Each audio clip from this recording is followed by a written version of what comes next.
Nah, mengaku mama. Ke mengaku mama. Karato madang di ulu babuah babungo balun. Marantau lah bujang dahulu, kok di rumah panguno balun. Kok bujang pai ka pulau, yu Bali balanak Bali. Jiko bujang pai merantau, ibu cari dun sanak cari, induk samang cari dahulu.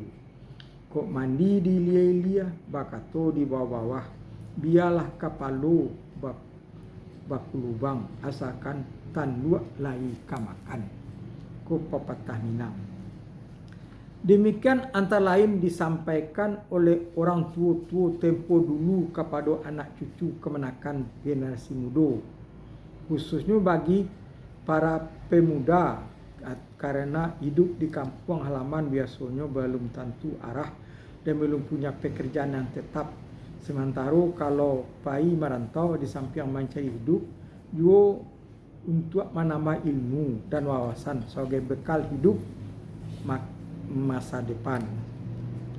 Merantau bagi generasi muda itu ada yang masih dalam daerah Minangkabau dan ada pulau yang jauh seperti ke Pulau Jawa, negara tetangga, Malaysia dan Singapura. Khusus bagi yang merantau dalam daerah Minangkabau, maka orang tua-tua menambahkan nasihatnya kepada anak cucu kemenakan seperti disebutkan.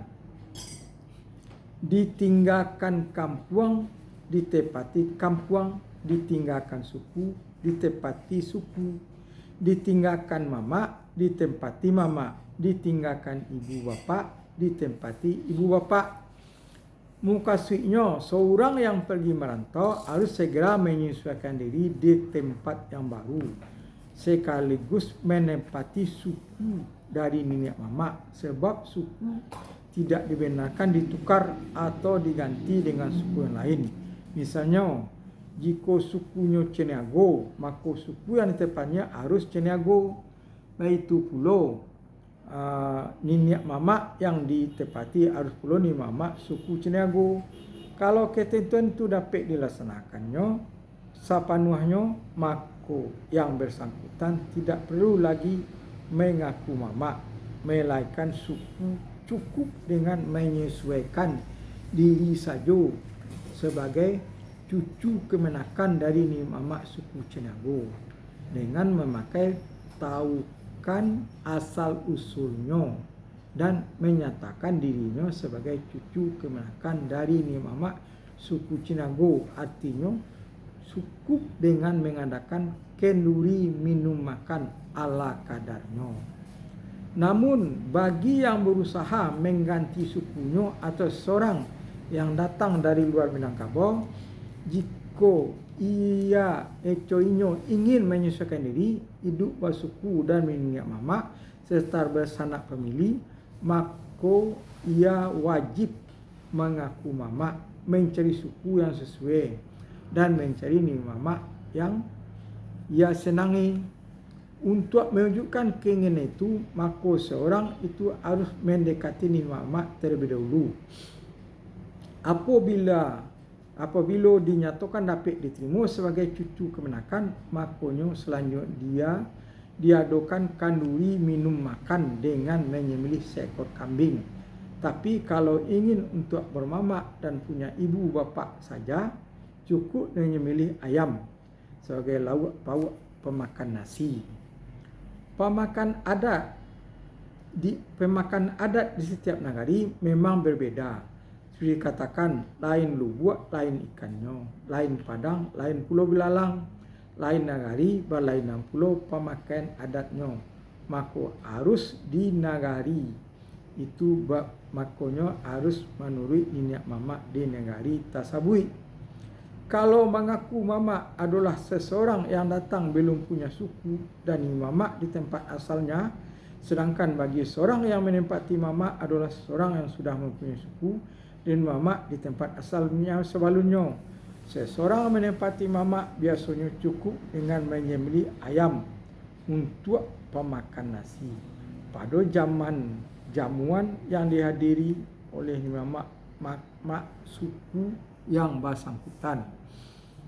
Setelah selesai minum makan, maka ni mama memperjelas asal-usul cucu kemenakan yang datang kepada yang hadir, sekaligus memberikan nasihat serta larangan pantangan yang berlaku di suku tersebut selama itu.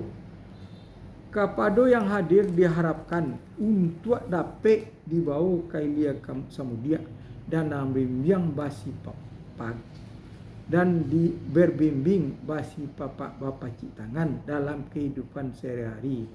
Selesai itu baru yang bersangkutan disuruh untuk bersalaman dengan bersembah simpah kepada yang hadir. Maksudnya bersalaman kepada rusana yang hadir, itu maksudnya. Bahkan oleh ni mama pada kesempatan itu juga ditunjuk yang menjadi ibu bapaknya. Acara itu ditutup dengan membacakan doa selamat. Dengan demikian, maka mulai saat itu resmilah yang bersangkutan menjadi cucu kemenakan ni mama. Bahkan bagi yang lainnya, jika ada kegiatan di suku dan kampung, cucu kemenakan yang baru itu selalu dibawa sehilir samudia, tetap diperlakukan sama dengan yang lain.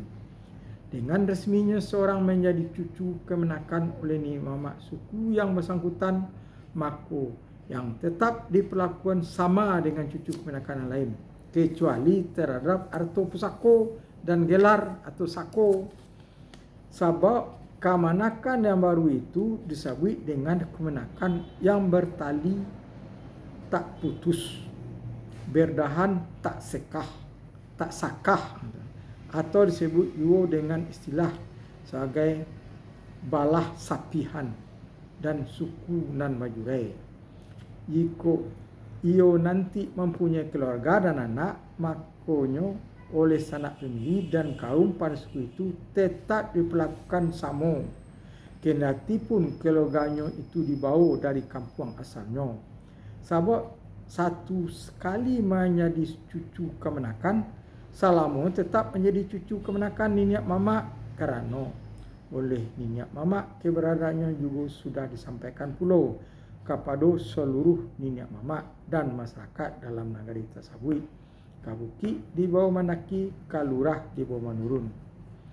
Tatungkui sama makan tanah, tatingadah sama makan angin.